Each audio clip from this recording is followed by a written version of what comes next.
Rating tayo sa mga munisipyo yan, napunta ang Buang Naik, ang Maragondon, ang Silang, ang GMA, Kawit halos siguro halos kalahati.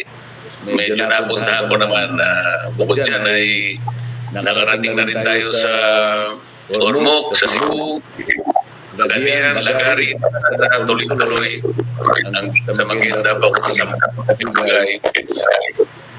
Pabalik naman, dalawang oras lang ito, binalikan ng Masinlok, Sambales, Bulong-Bato, at iba't iba pa mga pagtitigil dito sa Central Luzon.